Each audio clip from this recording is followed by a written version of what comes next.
et les mandats du disciple là. 5 vérités sur le Saint-Esprit et les mandats du disciple là. La première vérité que je nous demanderai de noter, c'est que la promesse du baptême du Saint-Esprit concerne exclusivement le disciple de Jésus-Christ. La promesse du Saint-Esprit concerne exclusivement le disciple de Jésus-Christ. Ce qui veut dire qu'il faut obligatoirement être dans les processus du disciple là pour bénéficier de la promesse du Saint-Esprit. Pourquoi? Parce que le baptême du Saint-Esprit a été promis aux disciples pour un objectif. L'objectif pour lequel le baptême du Saint-Esprit a été promis aux disciples, c'est de faire de disciples. Il devait continuer le travail que Jésus avait commencé avant de partir. Jésus a commencé le travail. Et avant de partir, il a préparé une équipe composée de disciples. Et pour qu'ils continuent le travail qu'il avait commencé, il leur promet le Saint-Esprit, le baptême du Saint-Esprit, afin qu'ils deviennent capables d'accomplir la mission que leur avait léguée le Seigneur Jésus. Comme nous lisons Actes chapitre 1, le verset 4, il est en train de dire, comme il s'est trouvé avec eux, il leur recommanda de ne point s'éloigner de Jérusalem, mais d'attendre que ce que le Père avait promis, c'est que je vous ai annoncé leur utile. Ici, c'est Jésus qui parle aux disciples exclusivement. C'est aux disciples à qui il s'adresse. Il ne s'adresse pas à n'importe qui. Ce soir, je suis venu parler à une personne. Si tu es ici et que tu n'es pas encore disciple de Jésus-Christ, voici un appel pour toi d'entrer dans le disciple-là de Jésus. J'aimerais te dire qu'il y a de la place pour tout le monde dans ces disciples-là en Jésus-Christ. Si tu es ici et que tu n'avais pas encore donné ta vie à Jésus, je suis venu te dire que la promesse du baptême du Saint-Esprit concerne exclusivement le disciple.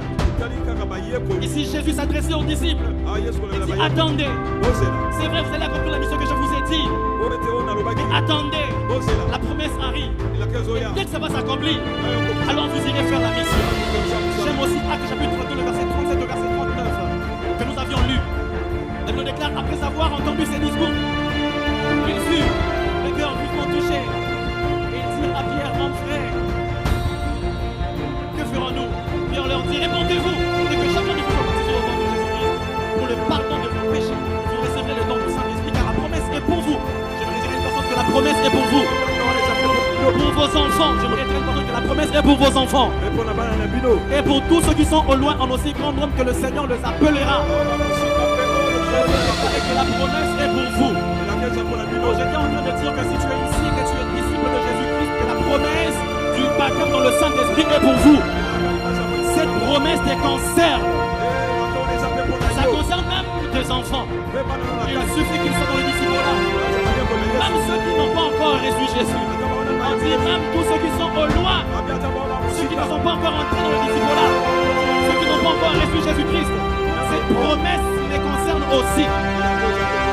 Il suffit simplement qu'ils reçoivent Jésus afin de bénéficier aussi de la promesse.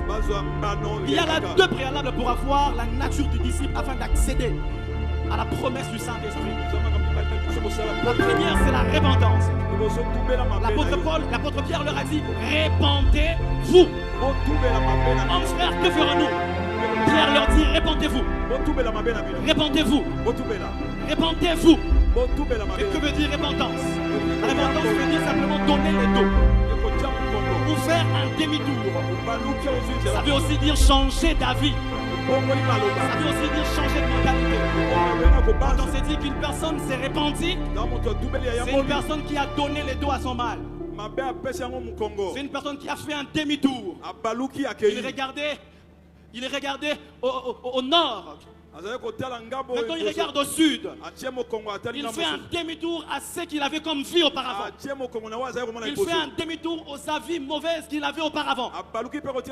Il change même la mentalité.